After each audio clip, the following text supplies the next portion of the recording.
Marcel Jouandeau.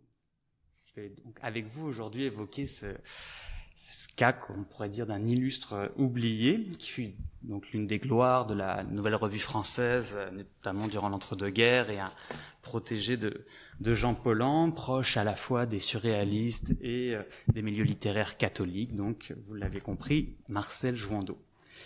Relégué aujourd'hui dans les limbes, si on peut dire, de l'histoire littéraire, en grande partie, on peut l'avancer pour ses déclarations antisémites et ses compromissions avec le Troisième Reich. Jouandeau a construit son œuvre complexe, baroque, inspirée par les moralistes et les mystiques du grand siècle, entre autres. Il l'a construit donc autour d'un axe précis, celui de l'absolue singularité du désir. Que ce soit dans ses contes, ses nouvelles, ses traités de moralistes, sans oublier bien sûr ses textes érotiques et la très longue série de ses journaliers, on retrouve toujours en effet cette idée d'un désir qui serait le noyau secret mais inaltérable de l'ipséité d'un être et dont toute l'écriture serait la quête continuellement relancée. Sur ce point, il faut bien dire que sa vie avait été riche d'enseignements, car c'est à ne jamais céder sur ce qui faisait le fond de son désir que Jouandeau s'est employé tout au long. Et ce, en dépit du fait que ce désir le condamnait, tant du point de vue de la société de son époque qu'au regard de la foi qu'il suivait ardemment, il se pensait être d'ailleurs l'un des représentants de plumes essentielles aux côtés, par exemple, d'un Mauriac, d'un Bernanos ou d'un Claudel. Prosateur de la vie intérieure, écrivain farouchement catholique, Jouandeau est en effet homosexuel. L'homosexualité, dans ses premiers textes, est toujours présente en quelque manière, même si elle n'est pas encore positivement qualifiée. Elle va par contre gagner une place de plus en plus marquée, assumée même jusqu'à devenir l'un des pivots de ces univers fictionnels et méditatifs. Sans renoncer ou simplement sans lamenter, en adoptant même délibérément un dolorisme qui fait selon lui le fond authentique de l'expérience religieuse, donc en l'occurrence ici chrétienne, Jouandeau va faire de son homosexualité le critère d'une distinction et la condition d'une forme altière et unique, c'est important, d'identité. Il va proposer de ce fait une synthèse inédite de l'érotisme et du catholicisme, en tâchant d'adapter tout un appareil théologique et doctrinal à une libido particulière, à savoir la sienne. Dans ce but, il ira donc jusqu'à inventer, texte après texte, un système moral où ce qui est traditionnellement désigné comme le mal, le péché ou le vice, on mettra les guillemets bien sûr, et qui renvoie donc presque systématiquement chez Jouandeau à une homosexualité plus ou moins dévoilée, renouerait donc ce vice, ce péché ou ce mal jouandélien avec une veine romantique pour laquelle le mal apparaît comme une façon possible de valoriser l'existence. C'est pourquoi Jouandeau va faire sienne l'imagerie ou l'image traditionnelle du diable et de l'enfer, non pas seulement pour sémantiser l'opprobre, ni avec l'unique souci de se distinguer par l'abîme, car se dire pareil au démon, c'est toujours dans le même temps chez lui une façon de mener plus loin la découverte de soi-même et de sa grandeur intrinsèque. Dans ma jeunesse, nous dit-il, n'ai-je pas tenté moi-même, sous couvert d'un personnage imaginé à cet effet, d'être Lucifer, l'hérésie côtoyée par Monsieur Godot, donc ce personnage, alter ego fictionnel de bien de ses romans et même de tous ses textes, même essayistiques des années 20 aux années 40. Donc l'hérésie côtoyée par Monsieur Godot ne m'en semble pas moins heureuse, dans la mesure où elle témoigne de la grandeur de notre nature. Pour les rares, voire très rares, critiques qui se sont intéressés à l'œuvre de Jouandeau, il semble admis que ce satanisme littéraire tient pour une large part à l'horreur religieuse entretenue à l'égard de l'homosexualité. En d'autres termes, l'écrivain se grimerait sous le masque de personnages infernaux ou lucifériens, à l'époque où son désir le tourmenterait encore. Si bien qu'à mesure que le temps passe et qu'il apparaît de moins en moins tiraillé entre les exigences de la foi et les aiguillons de la chair, Jouandeau, logiquement, délaisserait les apparats de l'enfer pour se tourner vers des images moins subversives, vers des références moins piquantes, plus en phase d'ailleurs avec un certain sens de la pondération et du bon goût qu'on a en droit d'attendre du grand écrivain. C'est contre cette lecture, proche de se figer en orthodoxie critique, que je me propose avec vous de réévaluer ce satanisme, appelons-le ainsi, jouandélien. Car le diabolique, loin d'être seulement un masque provocateur pour un homme affligé en secret par sa sexualité, loin donc de se limiter, selon moi, à n'être qu'un réservoir d'images ou un pôle d'identification, nous amène ailleurs, chez Joindeau, il nous amène dans les arcanes de la vie morale, traversée d'orage et d'accalmie, là où la tentation n'est plus ni un accident du désir, ni un événement isolé et à part, mais au contraire ce qui serait la forme véritable, essentielle, à donner au désir lui-même et au cadre qu'il justifie. En somme, avec Joindeau, nous allons passer du champ d'une éthique bien particulière, en l'occurrence lorsque la tentation devient une façon de styliser la vie, au champ de sa praxis, à entendre cette fois donc comme la tentation en tant que style de vie. Alors si j'ai appelé ma communication d'aujourd'hui le diable fait style, c'est que le diabolique n'est toutefois pas seulement l'autre nom chez Joindeau qu'on peut donner à l'idéal d'une vie morale et érotique. C'est parce que la langue qui en rend compte apparaît en elle-même comme une opération diabolique, ce que je tâcherai de vous montrer. On verra en effet qu'il y a chez Joindeau une manière de faire diable du style en envisageant l'écriture comme un dispositif réellement infernal, ou pour le dire avec les mots de la psychanalyse, comme un dispositif pervers. Ce qui me permettra d'avancer, je l'espère pour finir, quelques enjeux, d'éclairer certains enjeux relatifs à ce qu'on appelle la transitivité de la littérature, bien qu'ici je les aborderai donc sous un jour un peu trouble, angoissant, si ce n'est même disruptif. Je commencerai donc par déplier ce que j'appelle une érotique de l'imprudence, où à travers un système moral et métaphysique raffiné à l'extrême, l'écrivain défend le rêve d'une vie esthétique, c'est-à-dire le rêve d'une existence entièrement justifiée par son style, un style dont doit être ainsi la perpétuelle démonstration. Alors pour le comprendre, encore faut-il poser un jalon essentiel à tout abord de cette éthique hautement paradoxale de Joindeau, à savoir que le péché est chez lui l'instrument d'une vérité subjective et essentielle. Celui que, comme l'appelait Gabriel Bounour, c'est-à-dire un Faust clérical, ainsi on l'appelait Joindeau, il l'affirme donc, Joindeau, Faust clérical, d'ailleurs sans embâche dans son algèbre des valeurs morales. L'enfer est à mes yeux une dimension, une commune mesure de Dieu et de l'âme, et je n'ai de religion que l'enfer, non pas pour le craindre, mais pour me connaître. Lorsque ce que Joindeau appelle le vice a marqué une âme, cette dernière n'aurait d'autre choix, d'autre alternative que d'y faire face. Que ce soit pour s'y abandonner ou le rejeter avec la dernière des forces, il faut toujours établir son vice comme le cœur ardent d'une méditation sur soi. Celui-ci devient donc à la fois ce qui fait le sel et même le sens de l'existence.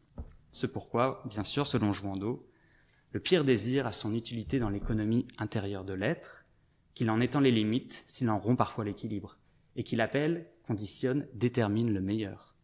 La résistance au mal est toute la vie morale. Sans le mal, puisqu'il n'y aurait plus de vie morale, il n'y aurait plus de moralité. Nulle conscience donc ne s'envisage dans le repos chez Joindeau, ni un équilibre constant, une sérénité recluse dans l'immobilisme. La vie morale est une dispute, dira encore l'écrivain sur ses vieux jours. Aussi, la vie morale est entièrement orientée, façonnée par la tentation.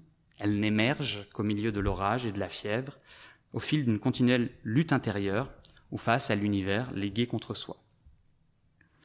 Par conséquent, on ne saurait résumer l'attitude du sujet joindélien à un diabolisme subversif et triomphal.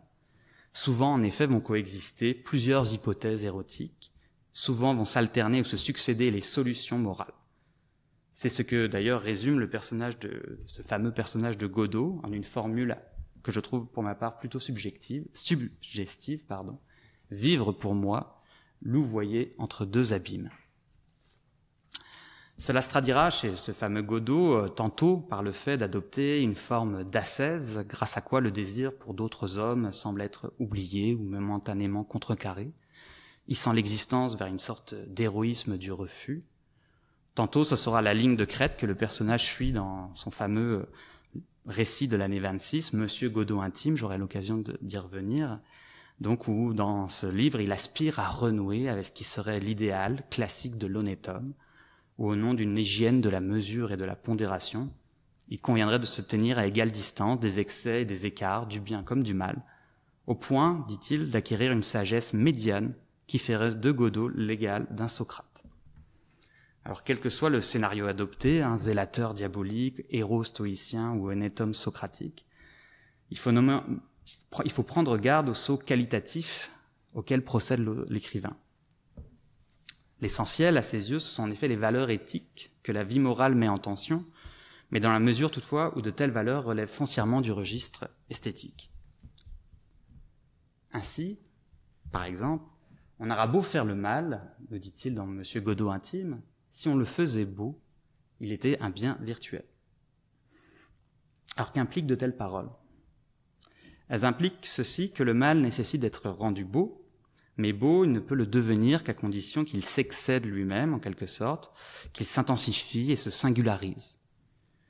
Le mal doit donc se hisser au rang d'un sublime qui ne connaît nulle imitation. Seule la détermination ou l'authenticité de son agent compte dans ce but. Il n'a d'autre prix qu'en fonction de la part de soi qu'on y engage et qu'on y risque. À cette condition seulement, il peut devenir ce bien virtuel auquel songe le personnage de Godot. Aussi, en bout de ligne, le bien comme le mal chez Joindeau n'existe que dépendamment du geste qui leur donne forme et prestige. De ce point de vue, l'éthique apparaît en premier lieu chez Joindeau comme le lieu d'une certaine promotion du style. On passe ainsi graduellement d'une morale de la substance, en l'occurrence une morale du bien contre le mal, essentialisée comme fixée de toute éternité, à une morale plutôt de la valeur, disons, autrement dit une morale de la grandeur contre tout ce qui n'en relèverait pas. Et de ce fait, Joindeau introduit une nouvelle forme d'axiologie, laquelle tend à ruiner toute prétention morale, dans son acceptation bien sûr classique. En tout cas, en rabat-il l'exigence sur une forme de variable, qui n'a d'autre finalité que de magnifier, perfectionner même, le sujet qui doit faire de son existence une imprudence permanente. C'est là en effet un point primordial de l'étrange effort du Joindeau moraliste, transfigurer le mal par la ferveur ou l'ambition qu'un agent met à le pratiquer, n'a pour but en définitive que d'exalter l'agent lui-même. Ce qui importe donc pour Joindeau, c'est en d'autres termes moins l'hypothèse d'un jour vaincre les tentations ou d'en finir avec les tiraillements de la conscience, que de chercher à se démarquer et à se perfectionner, à se grandir continuellement sous son influence. C'est comme une sorte de subjectivisme en acte. Dans cette perspective, même le mariage avec la danseuse Élisabeth Tout-le-Monde, dite Élise dans son œuvre, un mariage qui sera le sujet de nombre de ses livres et par extension le bonheur du tout Paris mondain de l'après-guerre, un mariage qui aurait été donc contracté de l'aveu même de l'écrivain pour en finir avec ce qu'il appelle ses penchants homosexuels, eh bien ce mariage n'apparaît que comme l'un des énièmes ressorts de ce que j'appellerais donc sa dramatique de la tentation. Censé juguler les débordements du désir, de débordements érotiques, le mariage ne servira finalement qu'à rendre d'autant plus méritoire le fait ou d'y retomber, ou d'y renoncer de façon absolue. J'ai voulu, en me mariant, risquer tout ce qui m'était le plus cher, ma solitude et ma liberté, pour voir si j'aurais la force de me passer d'elles ou de les reconquérir. Dans un cas comme dans l'autre, on le voit, qu'on abdique ou qu'on résiste, la force de celui qui s'y engage s'en trouvera chaque fois vérifiée. Se complaire dans les délices de la chair, ou à l'inverse se claquemurer dans la tempérance, ça ne revient en réalité qu'à prouver ou son ardeur, ou son abnégation, ou sa passion, ou sa résilience. En définitive, c'est embrasser le risque, et ainsi amplifier et valoriser toujours plus fermement l'existence qui s'en trouve être la sienne. On a là donc un redoutable exemple de ce mysticisme du pervers que Gilles Deleuze, dans Le Froid et le Cruel, assimilait à un système où le pervers, je le cite, retrouve d'autant plus et d'autant mieux qu'il a le plus abandonné. Car ici, on voit bien, quoi qu'il arrive, qui perd, gagne. De là, donc, deux remarques. D'une part, la tentation est moins chez Joindeau une menace qu'une promesse, finalement. Elle est moins l'abîme où l'on s'affole de sombrer que l'abîme que l'on se plaît à arpenter, parce que l'abord de cet abîme devient le gage de notre grandeur, soit pour s'y être refusé intégralement, soit pour s'y précipiter dans un élan sublimement transgressif. À l'instar, à certains égards, en tout cas, certains libertins français, on pourrait dire qu'à sa manière, il en poursuit l'aventure à l'ombre du clocher. Joindeau ainsi théâtralise un interdit pour mieux en faire l'un des ingrédients de la jouissance. Il instrumentalise l'interdit jusqu'à en faire le cœur d'une réflexion sur l'homme et sa liberté intrinsèque, laquelle liberté ne paraît jamais mieux attestée que lorsqu'elle s'arrache aux conventions sociales, comme au domaine balisé de la morale. Seconde remarque, La tentation devient même parfois chez Joindeau l'un des ressorts de la mécanique du plaisir, si ce n'est même une authentique pratique. Pour vous le montrer, je vais me reporter à un de ses écrits un peu plus postérieurs, Chronique d'une passion des années 40, où on découvre le rôle central que Joindeau fait jouer à cette forme d'érotisation, on va le dire ainsi, de la tentation, qui devient même, à certains égards, un authentique style de vie. Récit d'une aventure adultérine entre le narrateur et alter ego de l'écrivain et un jeune peintre, Chronique d'une passion ramène en effet souvent l'économie de la volupté à celle d'un désir empêché, suspendu ou menacé. Cela d'une part, bien sûr, parce qu'il est adultérin, et d'autre part, puisqu'il est homosexuel. Aussi ne reste-t-il au narrateur jouant des liens à ne surtout pas regretter de ne rencontrer son amant qu'à de rares intervalles. Il est mieux d'entourer la présence de larges abîmes, d'attentes, de regrets, de silence, de jeûnes, de broderies, de nuages, de pans de ciel. C'est que l'impératif de concevoir de larges abîmes, comme il le dit, entre deux rendez-vous, semble parfois à lui seul faire tout le plaisir. La frustration ou le danger sont alors moins des obstacles que les ferments de l'intensité tant de la convoitise que de la passion. Dans cette nouvelle grammaire ou autre grammaire de la tentation, le temps se trouve désormais conjugué au futur antérieur, tandis que l'espace, lui, s'ouvre nécessairement sur un ailleurs, où à la rencontre des corps est constamment préférée sa pure imagination. Une telle grammaire va toutefois prendre un tour de plus, et un tour nettement plus érotique, lors d'une scène, d'une suprême bravade même, au cours de laquelle le narrateur, donc alter ego de Joindeau, de Chronique d'une passion, invite son amant à dîner en compagnie de sa femme. Le narrateur et l'amant jouissent alors du secret qu'ils partagent à l'insu d'une Élise cocufiée. L'important semblant résider ici dans le fait que le secret n'apparaît jamais plus exaltant, troublant, que d'être exhibé sous le regard de celle qui ne peut encore le reconnaître, bien qu'elle incarne l'interdit qui impose toute cette mise en scène réglée à l'extrême. Pratique voluptueuse parce que virtuelle, pratique des corps s'aimant dans l'ombre et sous le signe du danger, l'imprudence devient ici véritablement une forme d'érotique qui supplée au rapport sexuel, au point de faire de son impossibilité une manière de jouir autrement, mais comme malgré tout.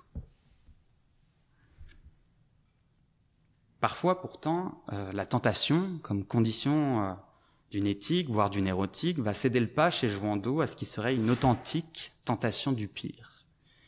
Renversant même la théodicée d'inspiration augustinienne, selon laquelle Dieu aurait permis le mal pour en tirer un plus grand bien, l'écrivain se prend dans ce cas à rêver, sous le masque par exemple d'un personnage comme Azaël, dont on va découvrir une pensée très bientôt. Donc il se prend à rêver à une étrange métaphysique inversée. Parfois, je me demande si la pureté, ce n'est pas l'impureté qui s'est gardée pure, c'est le bien absolu, ce n'est pas le mal transfiguré par une âme droite et foudroyante. Ici, le vice ou la vertu dévoilerait une face prétendument cachée, négative et pourtant, quelque part, originelle, qui serait comme le secret où ce vice et cette vertu trouveraient à s'enraciner. Une telle métaphysique inversée, comme je l'appelais, vise cependant sans doute moins à garantir à chaque substance, principe ou valeur une position déterminée, on va dire, sur une axiologie, qu'à rendre davantage manifeste, toujours plus manifeste, leur proximité, si c'est même leur consubstantialité, et par conséquent, à rendre toujours plus étroite, poreuse ou arbitraire, la frontière séparant les uns et des autres. En dépit des multiples masques sataniques dont il se part, de récits en essai, sans doute est-ce dans cette forme de rhétorique, de l'inversion, que se fait sentir le plus finement ce qui serait l'authentique, s'il en est un, diabolisme de Joindeau. Car c'est par les usages des discours que celui qui cherche à légitimer un certain sens héroïque du mal qu'il tente donc son coup le plus audacieux, c'est-à-dire le plus logiquement, le plus rhétoriquement insidieux ici, et qu'on pourrait ressaisir comme une façon que j'ai appelée de mettre l'enfer sur le bout de la langue. On comprend dans ce cas pourquoi Joindeau aime à rappeler au fil de ses livres que, et je le cite, « Lucifer est seulement logique ». S'inscrivant dans le sillage ou dans dans la périphérie des démons logiciens ou formalistes d'un Dante ou d'un Goethe, son Godot, Monsieur Godot, grammairien en l'occurrence, va donc aller jusqu'à décider pour sa part d'ordonner sa vie comme une phrase. Pour lui, il s'agit de prescrire par là une loi nouvelle, même si elle ne vaut que pour lui seul. Il suffisait d'avoir un principe catégorique et de s'en tenir à lui, pense ainsi Godot. Du moment qu'on n'obéit plus à son caprice, mais une règle librement choisie, on est libre, moral, sain, on est dans l'orthographe. La logique et la morale font souvent défaut, attendu qu'il n'y a que du particulier. Mais M. Godot allait choisir sa règle, tout ce qu'elle n'affirmerait pas serait erroné ou mal. Alors que nous disent en creux, mais peut-être même pas qu'en creux, tous ces efforts, ces calculs, ces équations, ces arguties qui visent à inventer une loi naturelle, bien que à usage unique. À mon sens, ils nous disent que c'est sans doute au style en propre, ou en tout cas aux figures et au travail de composition, qu'il convient sans doute de s'intéresser chez Joindeau, plutôt, ou plus en tout cas, qu'aux contenus moraux, philosophiques ou même théologiques qui en constituent la trame. On peut en effet gloser à l'envi sur son système complexe d'équations épineuses, de raffinement intellectuel, menaçant toujours de glisser vers le tendancieux, de se retourner ou de tendre même vers un certain sophisme. L'essentiel me paraît se jouer un peu ailleurs. En nous reportant sur le fait de langage lui-même et sur l'effet que celui-ci tend à produire, on découvre peut-être ce qui serait une prédilection, disons-la ainsi, joindélienne, pour tout ce qui appartient au domaine de la règle, comme le pense Godot, autrement dit pour tout ce qui se soutient du registre de la loi. Or, c'est précisément à travers un tel registre qu'on peut reconnaître une logique perverse en fonction de laquelle s'exprimerait l'écriture chez Joindeau. Par perverse, je fais référence bien sûr à ce que dit la psychanalyse de la perversion en tant que point subjectif, structure des discours, et non pas bien sûr d'un point de vue moral ni même psychobiologique, encore moins il va de soi au sens de perversion sexuelle. Or, ce que nous enseigne la psychanalyse à l'égard du sujet pervers, c'est qu'un tel sujet est loin d'être un transgresseur absolu ou insatiable, comme on pourrait assez habituellement le croire. Il tend plutôt à être celui qui assimile la loi à un système d'opérations et d'effets dont il tirerait parti et profit. Ni hors la loi, ni pour autant légaliste, le pervers s'apparente plutôt à un législateur, au sens qu'il se fait le promoteur d'une autre loi que la loi symbolique, comme le rappelait Nathalie Koch dans son ouvrage sur les liens entre littérature et perversion. Une loi qui serait donc indépendante du désir et de la parole de l'autre, et donc plus authentique, en quelque sens, plus réelle que la loi symbolique, parce qu'elle serait inscrite dans l'ordre des choses elles-mêmes, et ce jusqu'au corps qui en répondrait. Cette autre loi est par conséquent celle qui ne fait plus de la jouissance une virtualité interdite, mais au contraire une nécessité. Nécessité qui tient, pour le pervers, au fait que la loi symbolique et l'interdit dont elle frappe la jouissance reposerait sur une parole supposée trompeuse. C'est pourquoi il y a souvent dans la perversion cette tendance à épingler les prétendues tromperies de la parole en la retournant contre elle-même, au moyen de tout ce par quoi la parole en question s'édicte et se règle habituellement selon une organisation formelle et raisonnée. Ce qui peut aller des boursouflures et des circonvolutions syntaxiques jusqu'aux contradictions et aux renversements sémantiques. Dans tous les cas, il s'agit d'un ensemble d'effets de langue où le jouir ne semble jamais plus garanti qu'à fausser ou à détourner la logique dont la parole se soutient. Cette manière de jouir de la langue elle-même, Joindeau ne la montre-t-il pas à l'œuvre lorsqu'il souligne cette consonance bien suggestive, entre perversion et perfection, ou lors de cet autre glissement permis par la paronomase, nous assurant que nous venons d'un glaire et allons à la gloire. Il s'agit là de deux exemples à mon sens paradigmatiques, puisqu'à travers eux, l'éthique esthétisante de l'écrivain, sa métaphysique à rebours, où rien ne semble presque plus séparer le vice de la vertu, se dévoile pour ce qu'elle est, c'est-à-dire pour un dispositif de jouissance, dont l'effet produit tient peut-être autant au glissement moral qu'il induit, qu'à la jouissance, comme disait Lacan, ouïr du sens plutôt, d'un glissement qui serait cette fois plus linguistique, voire acoustique, prouvant qu'un lien secret existe, encore une fois, entre et rassemble perversion, perfection, glaire et gloire, le haut et le bas, le mal et le bien. comme si en définitive le poétique recelait une vérité plus assurée et plus authentique que la morale. De cette jouissance à fausser les valeurs et à révéler du même coup la tromperie de la langue elle-même, on a encore l'exemple frappant dans ce fameux ouvrage qui est Massieu Godot intime, lorsque le personnage éponyme croit être devenu Satan en personne, avec pour preuve une goutte de l'enfer qui brûlerait au fond de ses prunelles. Son amie, Eliane Pinsengrin, nouvellement religieuse sous le nom de la Sainte Face, lui écrit, une fois prévenue, de l'affaire. « Je ne veux pas savoir qui est Satan, mais je sais bien que vous êtes Monsieur Godot. Seulement Dieu vous hante, dit-elle. Peut-être avez-vous le pouvoir d'être perdu plus qu'un autre. » À cette idée, donc, comme vous pouvez le voir au-dessus de moi, les yeux surnaturels de Godot semblent presque sur le point de s'éteindre tout à fait.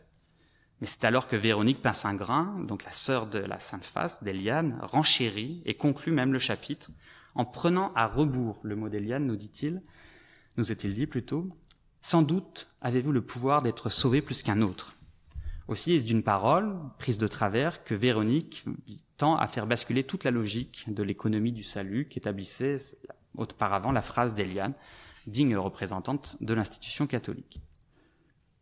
C'est donc en étant perdu, en se diabolisant, que Godot va recevoir paradoxalement une parole qui le sauve, non pas de lui-même, mais bien de la loi qui le condamne.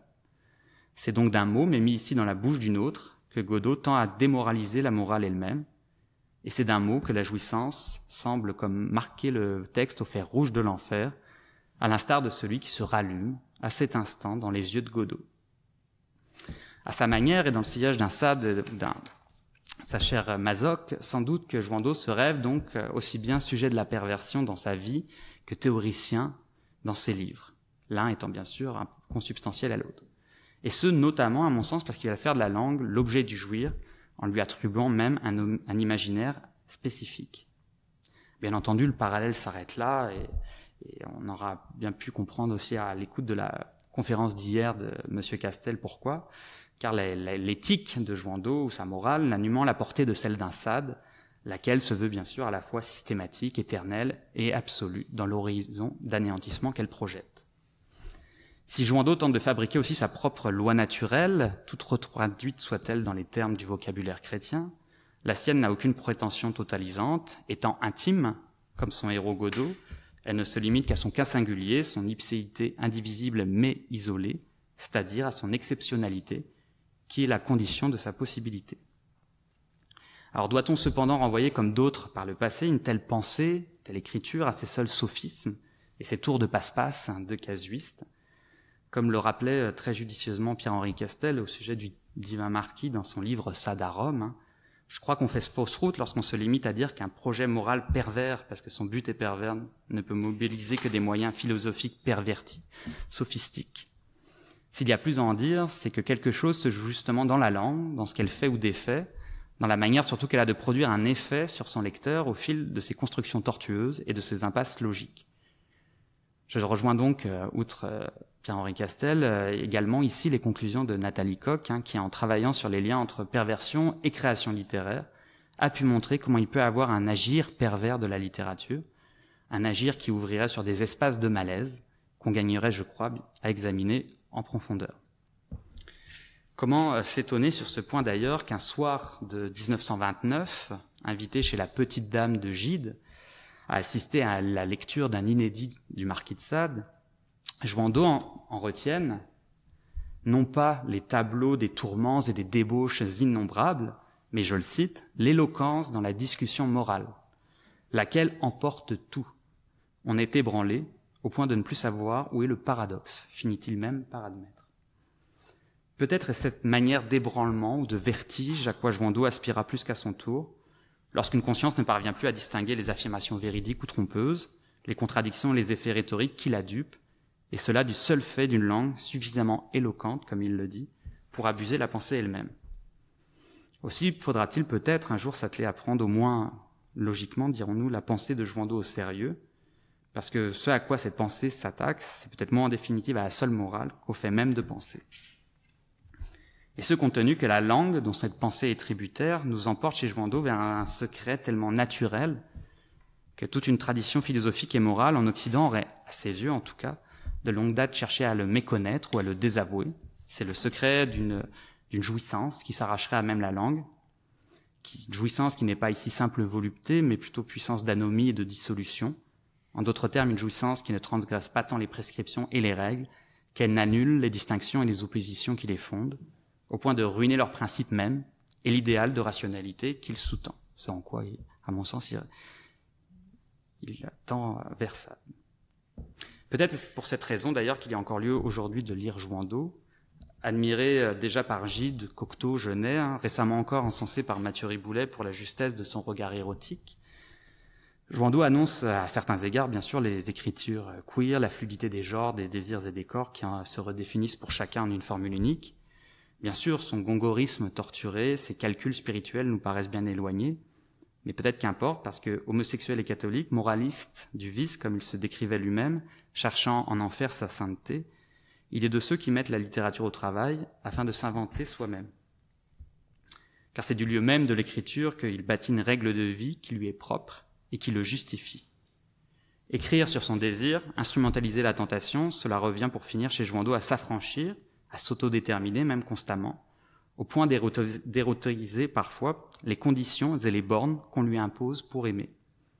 Mais cela revient encore de sa part, à endiabler le style ou à subvertir à tout le moins la langue même, moins pour ce qu'il dit, en définitive, que pour ce qu'il laisse entendre ou entreapercevoir. C'est-à-dire qu'il y a un jouir possible de la langue, un jouir qui à la fois la porterait mais aussi la ruinerait, comme s'il n'y avait d'autre invention esthétique, ni même d'autre vie éthique que celle qui s'élance depuis cet abîme. Je vous remercie.